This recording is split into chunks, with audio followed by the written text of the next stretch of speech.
ایک research paper چھپا ہے امریکہ میں, اور وہ یہ کہتا ہے کہ all the diagnostic tools, I mean to say for example C T scan, M R I, PET scan, fibro scan, bone scan, mammography, endoscopy, colonoscopy, gastroscopy, including biopsy, is caused by cancer and is spread by cancer. کیا کریں گے؟ وہ کہتے ہیں کہ یہ تشخیص کرنے کے جو طریقے ہیں, یہ C T scan, M R I, یہ وہ, اس نے کہا یہ ساری چیزیں یہ کینسر کاز کرتی ہیں. اور نمبر 2 کہ اگر پہلے سے کینسر موجود ہوا تو اس کو سپریڈ کر دے گا, پھیلا دے گا, بگاڑ دے گا. تو what are the alternatives? Blood test کروائیے, That's it. سمپل. آپ الفا فیٹو پروٹین کروائیں, آپ CA125 کروائیں, CA19.9 کروائیں, CA15.3 کرائیں, CEA کروائیں, C3 C4 کروائیں, PIVK-A2 لیول, PIVK-2 وہ کروائیں. آپ کا سارا کینسر یہاں سے ٹیومر مارکس اور ان سے پتہ چل جائے گا.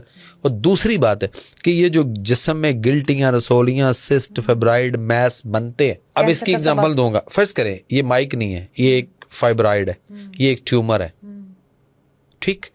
تو ہماری باڈی کے اندر امیون سسٹم ہے, قوت مدافع سسٹم ہے, ہیلنگ پاور سسٹم ہے, لمفیٹک سسٹم ہے, کئی سارے سسٹم ہیں. تو جس طرح سے ملک میں کہیں کوئی دہشت گرد آ جائیں کسی بھی ملک میں, تو اس ملک کی جو لا اینڈ انفورسمنٹ کی ایجنسیاں ہیں, ہمارا ملک اس وقت جو بچا ہوا ہے نا ابھی تک, ارد گرد اتنے مگرمچھ بیٹھے ہیں, تو کس وجہ سے بچا ہوا ہے؟ لا اینڈ انفورسمنٹ کی جو ہماری ایجنسیاں ہیں, اور خاص طور پہ ہماری جو ISI ہے, جو ہماری آرمی ہے, فورس ہیں, ان کا پورا کنٹرول ہے کہ کس طرح سے کس کو کیسے دیکھنا ہے. اور ہم بڑے آرام سے اپنے گھر میں ایزی سکون سے سارے سوتے ہیں, کام کرتے ہیں, پھرتے ہیں. تو دہشت گرد اگر آ جائیں تو یہ کیا کرتی ہیں, یہ ایکٹیو ہوتی ہیں ساری ایجنسیاں, اور ان کو تلاش کرتے ہیں, اور ان کو گھیرا گورا ڈال کے کسی ایک جگہ پہ لا کے انہوں نے پکڑ لیا, اور پھر کسی سیل میں بند کر دیا. ایسا ہوتا ہے. اب اس سیل کو فرض کریں کہ یہ ہم ایک کمرے میں بیٹھے ہیں, یہ ایک سیل ہے, ادھر ایک ڈور ہے, یہ بند ہو گیا, لاک ہو گیا, باقی 3 طرف دروازے ہیں, کوئی بھی نہیں ہے, کچھ نہیں ہے, کوئی کھڑکی نہیں, کچھ بھی نہیں ہے. ادھر سے کوئی بایوپسی کے نام پہ دیوار میں باہر سے سوراخ کرے, تو جو اندر دہشت گرد قید ہوئے ہیں وہ اس سے نکل کے بھاگ جائیں گے یا بیٹھے رہیں گے؟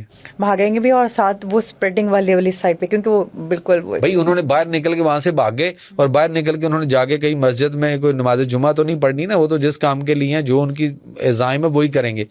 اسی طرح سے باڈی کے اندر ہمارے سسٹم ایکٹیو ہوتے ہیں, اور وہ ان ساری چیزوں کو گھیرا گورا ڈال کے کسی ایک جگہ پہ لا کے اکٹھا کر لیتے ہیں, اور پھر اس کے ارد گرد نظام قدرت ہے, اس کے ارد گرد پروٹیکٹیو لیئرز چڑھتی ہیں, اور وہ اتنی لیئر چڑھتی ہیں کہ اس کو اندر اس کے کنٹرول کر دیتی ہیں کہ یہ اس سے اب باہر نہ نکلیں. اکثر لوگوں نے دیکھا کہ وائٹ کلر کے, آف وائٹ کلر کے ہی ہوتے ہیں. جی اب کیا ہوتا ہے کہ ایک ڈاکٹر اٹھ کے کہتا ہے جی اس کی مجھے بایوپسی کرنی ہے, یا آپ بایوپسی کروا لیں.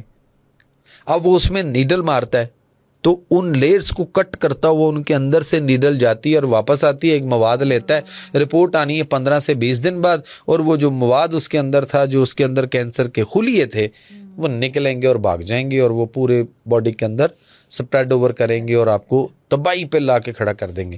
دوسری بات کہ اگر نہیں ہے تو وہ جو زخم ہوا, وہ زخم بگڑے گا, وہ نہیں ٹھیک ہوا تو وہ زخم کینسر کی شکل اختیار کر جائے گا, تو کینسر ہو جائے گا. سو آپ یہ کہنا چاہ رہے ڈاکٹر صاحب کہ جیسے اکثر سننے میں آتا ہے کہ یہ بندہ تو بالکل ٹھیک تھا, لیکن جب ٹیسٹ کرایا نا اس میں یہ چیزیں ڈائگنوز ہوئی, اور اس کے بعد سے ہاسپٹل میں, اور پتہ ہی نہیں چلا کہ اس کو راتوں رات کیا ہوا, اور اس کے بعد رپورٹ آنے سے پہلے لوگوں کی ڈیتھ ہوئی ہیں.